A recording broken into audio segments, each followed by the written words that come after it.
você, tudo bem? Estamos prontos aqui para mais uma aulinha? Bom, vamos lá. Olha, a questão 40, ela já começa com um assunto bastante interessante. É um assunto que você deve ter visto numa aula de período composto, tá? E aí, assim, eu acho interessante quando a gente tem aula de teoria, o aluno fala assim para mim, professora, mas a gente não precisa aprender período composto, ninguém pede mais classificação de oração. Ou, pelo menos, a gente aprende período composto e tem de classificar as frases. Sabe, isso não é verdade. Porque à medida em que a gente aprende a reconhecer com que tipo de oração que a gente está trabalhando, que a gente está lendo, se ela é coordenada, se ela é subordinada, se ela for subordinada, se ela é o subordinado substantivo, adjetivo, adverbial, tudo isso vai fazendo muita diferença, tá? E dentro desse estudo de período composto, de classificação de orações, reconhecimento das conjunções, pronome relativo e tal, a gente aprende também a diferença entre oração desenvolvida e oração reduzida. E eu vou fazer essa explicação já corrigindo a questão. É assim, ó. As orações que são subordinadas, elas podem aparecer na sua forma reduzida, como elas podem aparecer na sua forma desenvolvida. Como isso acontece? Isso acontece quando, na oração desenvolvida, a gente encontra conjunção ou a locução de conjunção, como é o caso do para quê, e quando existe a conjunção ou o pronome relativo, o verbo da oração tem de estar conjugado.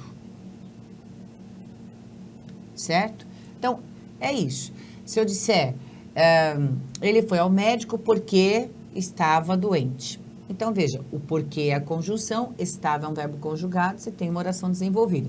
Vai ser uma oração subordinada, adverbial, de causa desenvolvida. Certo? Muito bem. Se eu quiser reduzir essa construção que eu fiz, assim como essa aqui do exercício, o que a gente vai ter de encontrar nessa oração subordinada? Ela não pode ter mais a conjunção, nem o pronome relativo, e o verbo dela, como não tem nenhum conectivo ali, não tem conjunção nem pronome relativo, ele vai ficar em uma das formas nominais. Ele pode ficar no infinitivo, ele pode ficar no particípio e ele pode ficar no gerúndio.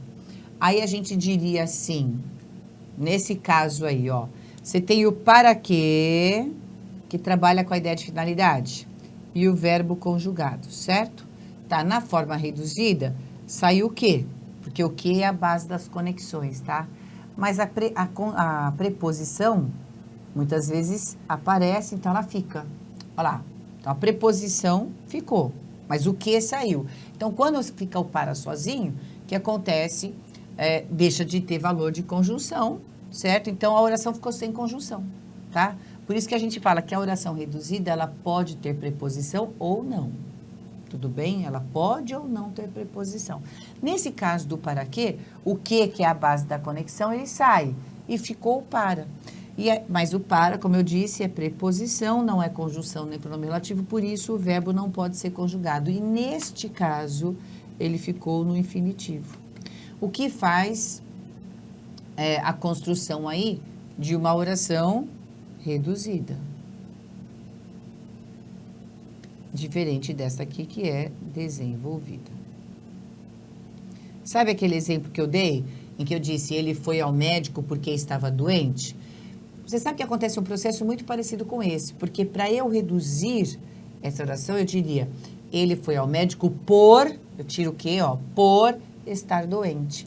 E aí, nesse caso, eu continuo com uma oração subordinada adverbial de causa, só que ela é reduzida de infinitivo, porque o verbo foi para o infinitivo. Aqui, para que percebamos, é uma oração subordinada adverbial de finalidade, porque o para que expressa a finalidade, um objetivo.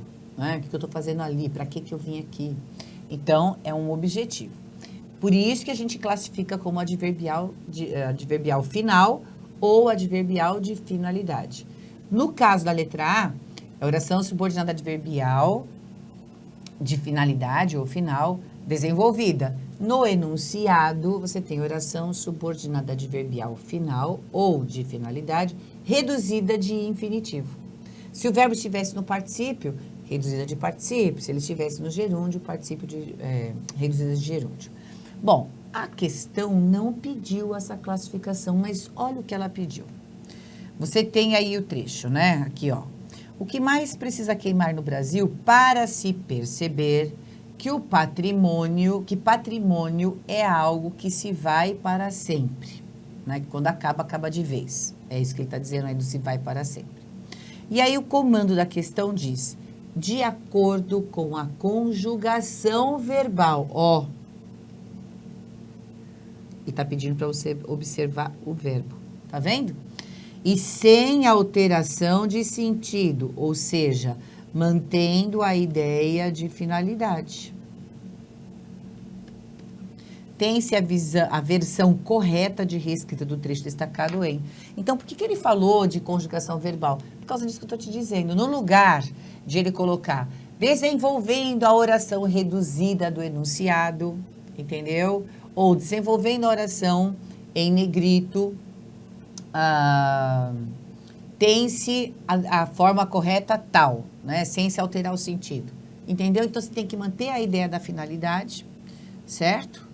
E como aqui você tem a preposição para, que está indicando finalidade para se perceber que patrimônio é o que vai para sempre, não é? Na versão em que o sentido não seja alterado, com a conjugação do verbo tem que ser o para quê.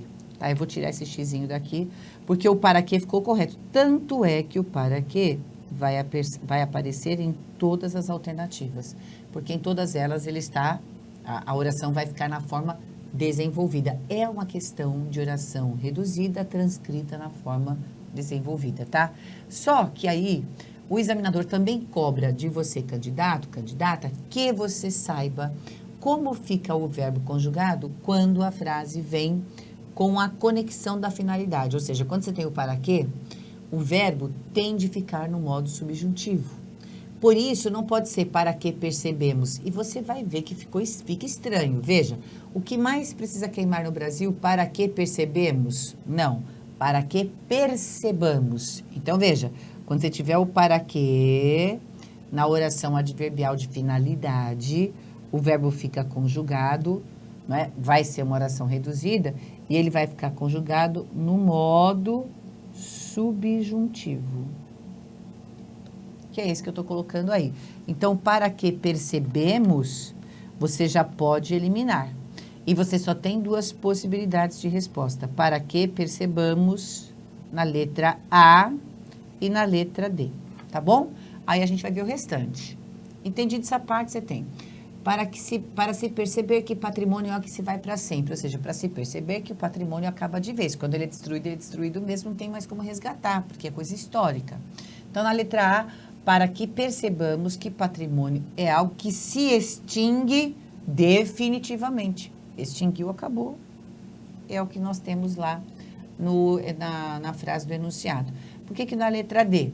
Vou sair daí para você ver, então. Porque se a letra A não é a letra D. Para que percebamos, verbo conjugado no modo subjuntivo, que patrimônio é algo que se refaz? Não, que se vai para sempre, que nunca mais volta. Ele não vai se refazer, certo? Não tem como. Tá bom? Então, a resposta é a letra A. Muito bem. Na questão 41, já vou ficar aqui escondidinha, acompanha aí pela tela. Na questão 41, a gente tem assim, a alternativa em que a variação da frase somos o país que usa a cultura como material de combustão, que apresenta uma versão correta quanto ao uso do pronome de acordo com a norma padrão. Bom, vamos lá. Esse pronome aqui é o pronome relativo. O pronome relativo tem esse nome, vamos lembrar, porque ele mantém relação com o termo antecedente, que nesse caso é país, certo? Para você ter certeza que o pronome é relativo, que o que é um pronome relativo no caso, não é? Você pode substituí-lo pelo seu equivalente relativo qual. Só que o relativo qual, ele vem acompanhado de artigo, tá? Então, o que esse artigo faz? Aquilo que a gente fala o tempo todo. O artigo se refere a um nome concordando com ele.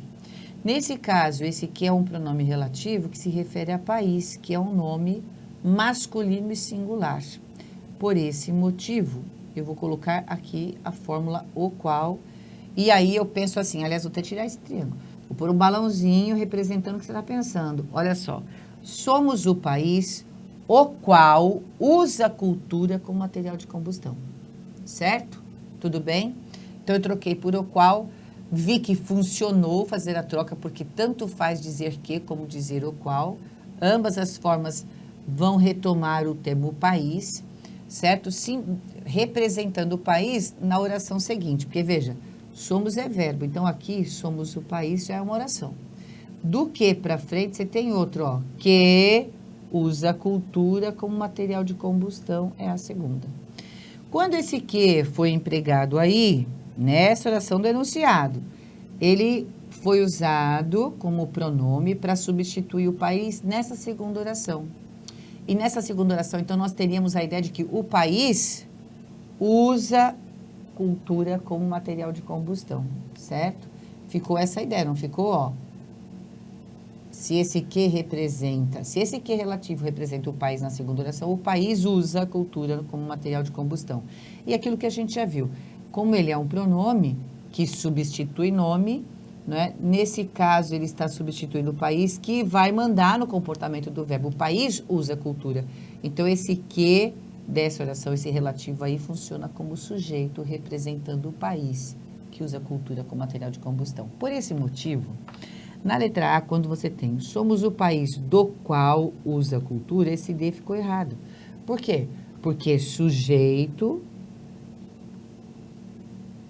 não é preposicionado. Entendeu? Então, esse D surgiu como? Se esse o qual representa o país como forma variante do que está no enunciado, certo? E é o sujeito da oração, não pode haver essa preposição, porque é esse país que usa a cultura como material de combustão. Tudo bem? Veja, se você tira o qual daí, né, e volta a usar o quê? Também a preposição fica descabida, porque é o mesmo motivo. Você tem esse que agora representando o sujeito, né, porque antes era o qual, e assim como na oração original, o que é o sujeito da oração que usa, é o país que usa. Então, esse D já ficou errado. Tudo bem? Aí, observe que o examinador persiste com essa ideia quando ele põe somos o país no qual a cultura é usada como material de combustão. Ele persiste na ideia de você trocar o que por o qual aqui, certo? Só que agora, ele colocou a preposição em. E, neste caso, quando ele diz no qual, fica a ideia de no país. E passa a ter o valor de uma expressão adverbial de lugar. E se você não quer saber a classificação gramatical, não importa, você vai ter que continuar entendendo que esse em fez com que no qual deixasse de ser sujeito e passasse a expressar lugar. Somos o país, no Brasil, certo? Porque ele está falando somos o país do Brasil, certo? Então, no Brasil, a cultura é usada como material de combustão. Veja que deu certo, ele mudou. Ó, aqui você tem o verbo usar. O país que usa, certo? Aqui não. Aqui nós somos o país e no nosso país a cultura é usada como material de combustão. Agora a cultura passou a ser o sujeito da segunda oração. Esse em ficou corretamente colocado para atribuir a noção de lugar para a expressão no qual, por isso essa é a nossa resposta, certo? Por que que a letra D ficou errada? Porque, de novo, esse pelo aqui é a preposição por mais o que fica pelo. Veja, preposição não pode ser empregada numa expressão que vai ser o sujeito, de novo, da oração, o qual usa a cultura como material de combustão. A gente volta lá para a explicação que eu dei na letra A e na letra B, tá? E aqui, olha só, essa letra E, nessa letra E nós temos somos o país que a cultura é usada. Eu não posso pôr só o quê? Porque volta para o item C, que é igual ao item E. A única diferença é que na letra C a gente tem a expressão o qual, que foi substituída pelo que novamente. E aí que a gente falou, como a cultura aqui passou a ser o sujeito da forma verbal, a cultura é usada, então você volta a entender que esse que tem de ter a ideia, olha aí, deixa eu apagar aqui para não ficar confuso para você, tem de voltar a ideia de lugar, então teria que ser somos o país em que a cultura é usada para voltar a ter essa ideia de expressão adverbial de lugar, que é o mesmo que falar adjunto adverbial de lugar, tá? Mas, em suma, é porque esse que, não é? Ou o qual, nas letras C e E, passaram a ter o valor de lugar, sendo que nas outras alternativas, eles têm a função de sujeito. Beleza? Ai, professor, isso é difícil. Tem gente que morre por causa disso. Mas veja que não é tão difícil, desde que você perceba o que eu disse para você, né? O que está fazendo ali dentro daquela oração em que ele foi empregado. Por isso que eu ponho as barrinhas. Eu adoro, quando a gente está vendo teoria, eu ponho barra o tempo todo para separar a oração. Se você já fez teoria comigo, você sabe que é assim que isso daí ajuda muito, que assim funciona muito bem. Você põe uma barrinha entre uma oração e outra e você vai entendendo a relação entre as orações e vai fazendo uma fronteira entre elas, para que você perceba que cada oração tem a sua própria estrutura, tá? Isso vai ajudar demais da conta. Bom, vamos continuar aqui.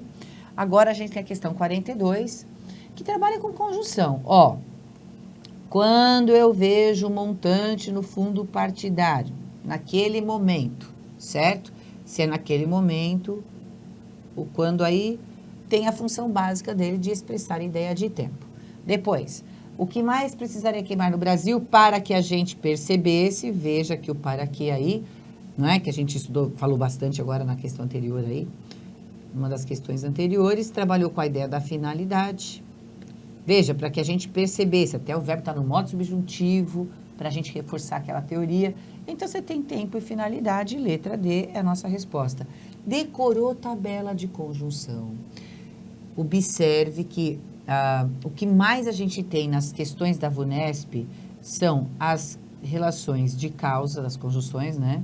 A relação do tempo, especialmente expressa pelo quando, especialmente, não unicamente, né? A finalidade, e veja que a VUNESP explora muito a finalidade na forma desenvolvida e na forma reduzida, tá? Explora muito. E a concessão. Quer dizer que as outras ideias não aparecem? Não, as outras também aparecem, mas essas são top de linha, tá? Então, fica de olho nessas ideias aí, decora essas conjunções que você vai ver a diferença que vai fazer na sua vida. Ah, esqueci de colocar. Isso aqui é para as relações de sentido das conjunções subordinativas de valor adverbial, porque nós também temos, com muita recorrência, muita incidência, as adversativas, né? O emprego das adversativas, que são as conjunções que são coordenativas, né? Então, aqui, das coordenadas, as adversativas são as que mais caem. As outras caem, mas essas são as que mais caem. E essas daqui são do grupo das subordinativas, tá? Eu estou fazendo essa separação porque na hora que você vai estudar, fazer a diferença de qual é coordenada, qual é subordinada é muito importante. Porque além de você saber resolver as questões de conjunção, você também vai ter mais habilidades para responder as questões de pontuação que mexem com o período composto. Beleza? Muito bem. Então, agora a gente vai para a questão de número, veja aí, 43. Na questão de número 43, a gente tem uma questão de interpretação. Ó, de acordo com a canção, é correto afirmar que o eu lírico... canção vem em versos, não deixa de ser uma forma de poema, nesse caso, que não deixa de ser uma forma de poema, só que cantado. E aí o Chico Buarque fez essas estrofes, que diz o seguinte: ouça um bom conselho, que lhe dou de graça. Inútil dormir, que a dor não passa. Espere sentado, ou você se cansa. Está provado, quem espera nunca alcança. Vamos parar um pouquinho. Ele está dizendo assim, ó, ouça um bom conselho que eu estou dando de graça. Inútil dormir, que a dor não passa. Ele está contradizendo provérbios, você percebeu? Porque a gente fala, vai dormir que a dor passa. Ó, espere sentado ou você se cansa. A gente fala, espera sentado, mas espera que vem, né? Depois, está provado, quem espera nunca alcança. E o provérbio diz que quem espera sempre alcança. Mas olha o que diz, que está provado, quem espera nunca alcança. Então, ele está indo na contramão daquilo que todo mundo fala. Você concorda comigo? Venha, meu amigo, deixa esse regaço. Regaço assim, deixa esse descanso, deixa de ficar sentado aí, né? Brinque com meu fogo, venha se queimar. Faça como eu digo, faça como eu faço. Haja 2 vezes antes de pensar. E ele voltou a contradizer provérbios. Porque a gente fala, pense antes de agir. Aqui está falando, faça 2 vezes, haja 2 vezes antes de pensar. Na verdade, o que ele está dizendo para o amigo, é para o amigo acompanhá-lo, não é? Nesse sentido aqui, ó, de brincar com o fogo dele, para ele se queimar também, ó, faça como eu digo, faça como eu faço. Ou seja, não acompanhe as pessoas, não siga o que a maioria diz, faz aquilo que te der na veneta, né? Então, quando ele fala brinca com meu fogo, venha se queimar, é um sentido figurativo, porque ele está pegando fogo. Vamos pensar assim, lembra que eu falei, a gente tem que pensar do jeito que está escrito, porque senão a gente come bola com o sentido conotativo das palavras, né? Então, quando ele diz, brinque com meu fogo, venha se queimar, é assim, ó, siga os meus conselhos, faça como eu faço, né? Veja aí a minha forma de agir. É nesse sentido que ele está usando a palavra fogo, né? Meu fogo, a minha forma de pensar, de agir, que é assim, desse jeito que contradiz tudo que a maioria diz, tá certo? Muito bem, então, agora vamos responder a questão. É correto afirmar que o eu lírico, vamos ver aí, pretende oferecer ao leitor regras para boa convivência? Olha, eu até ri quando eu vi esse item, porque se ele está dizendo para o amigo fazer exatamente aquilo, fazer exatamente o contrário daquilo que todo mundo diz que é para fazer, não são regras para boa convivência ou para má convivência, não é? Mas ele não está pondo regras, não, ele está fazendo justamente o contrário. Não siga as regras do povo, faça como você quer. Ou pelo menos me siga, porque eu faço isso, eu faço como eu quero, né? Eu ajo 2 vezes antes de pensar, né? Na letra B, nega a possibilidade de o leitor entender o que ele aconselha? Não, ele entende que é possível sim de o leitor entender o que ele aconselha, não tem essa negação aí. Recomenda ao leitor, que é o amigo, né? Não se arriscar irresponsavelmente? Não, ele está dizendo para o amigo, para nós leitores, nos arriscarmos irresponsavelmente. Sim, haja antes de pensar. Porque a gente fala, pensa antes de agir, que é para ser responsável, para ser ético, para não pisar na bola, para não fazer coisa errada e assim por diante. Então, esse não aí está errado. Expressa aceitação dos conselhos legados a todas as gerações? Não, não. É para não aceitar. Haja 2 vezes antes... Aliás, haja 2 vezes antes de pensar, é isso mesmo. Portanto, só pode ser a letra E. Sugere ao leitor subverter o que se aprende com o senso comum. É isso aí. Faça diferente. É o subversivo, né? É bem interessante essa letra. Bom, aqui a gente tem agora, assinale a alternativa com pontuação correta de acordo com a norma padrão. Vamos lá, uma questãozinha de pontuação, coisa linda.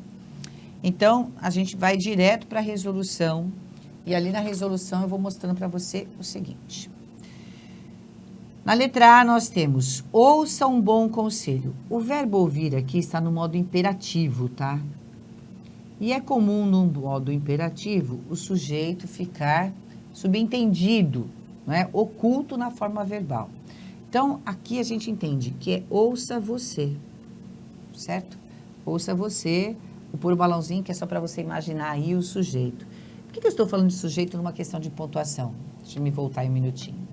Porque a pontuação que cai na nossa prova, não é para você pensar em ritmo do texto, pausa, porque isso não vai te levar a lugar algum. Você tem que pensar sintaticamente. Sintaticamente, os sinais de pontuação de separação, que são a vírgula, ponto e vírgula, ou travessão, né? Os parênteses também servem para você fazer uma observação extra ali, então ele separa, ele dá uma separação daquilo que ele quer dizer, vamos dizer, assim, interferindo no texto, não é? Ou uma colocação extra que ele põe no texto, então ele também separa. E esses sinais de separação, eles não podem fugir das regras sintáticas. O que acontece na sintaxe?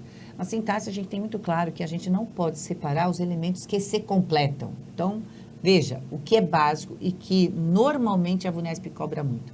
O sujeito não pode ser separado do seu verbo pela vírgula. Entendendo o vírgula, você já entende todos os outros sinais de separação, concorda? Então, tá bom.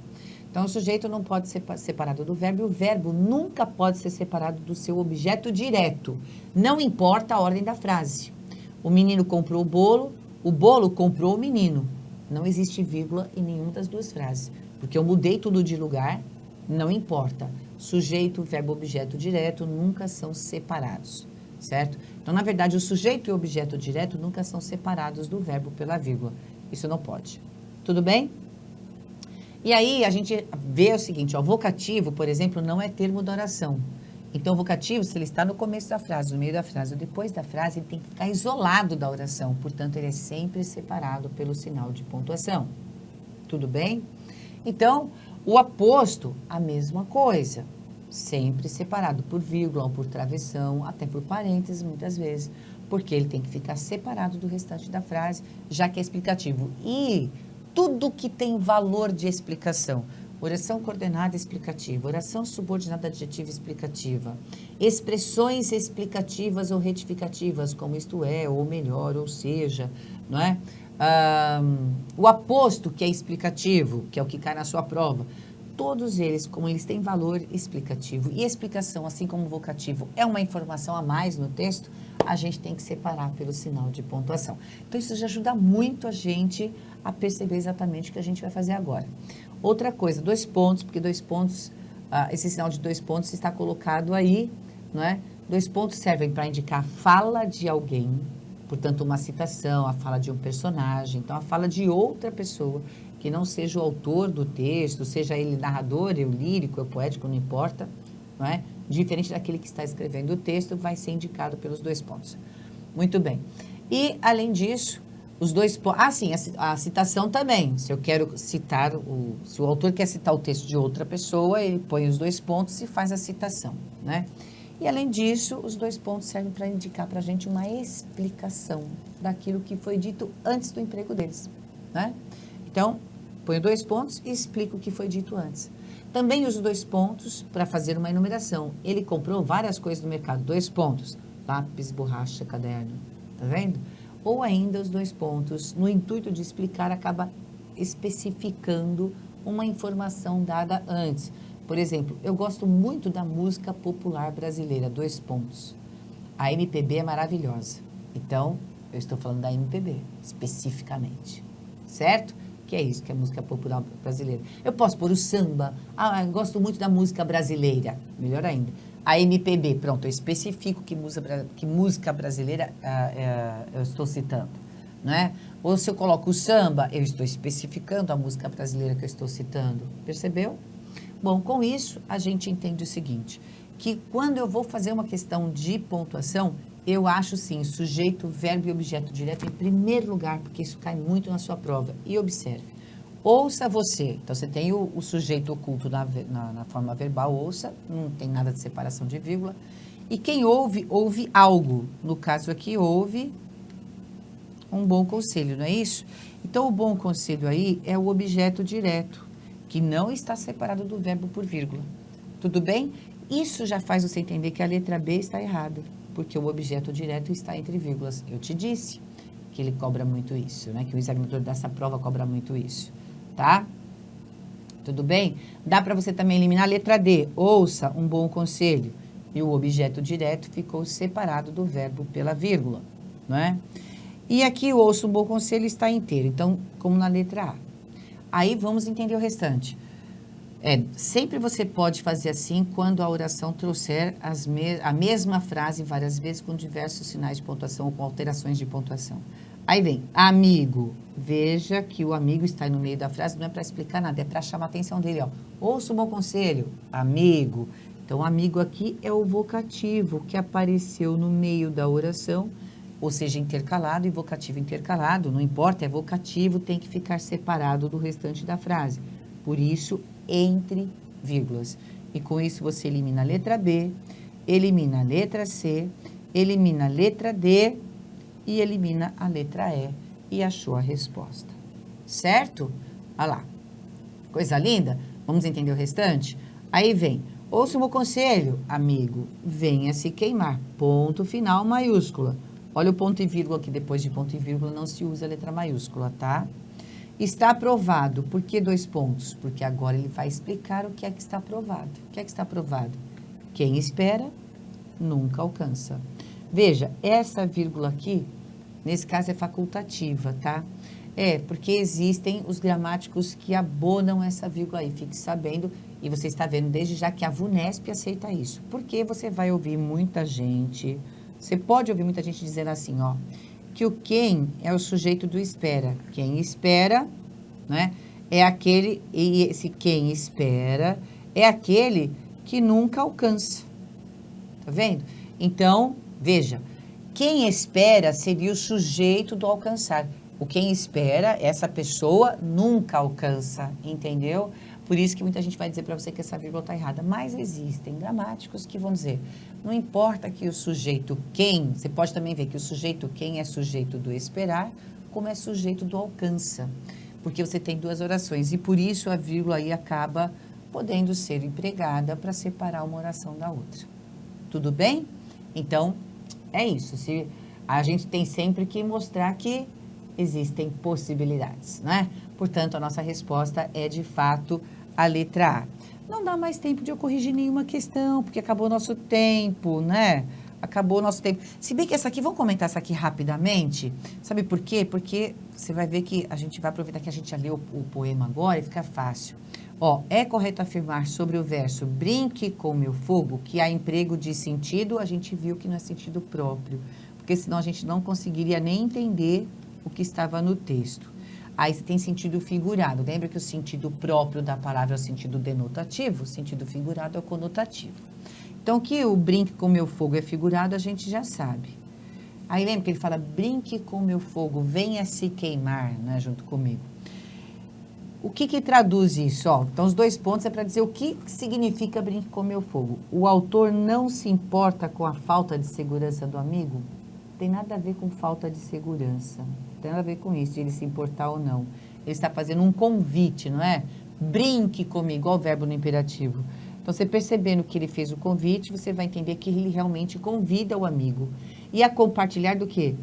Da sua maneira de contradizer aquilo que é, de fazer o contrário daquilo que o povo ensina, né? De ir contra o senso comum. Portanto, convido o amigo a compartilhar o seu estado de espírito, porque o fogo seria isso, daquela vontade de agir de forma diferente, não é? Por isso a letra E é a nossa resposta. Fechamos, porque agora eu já estourei tudo.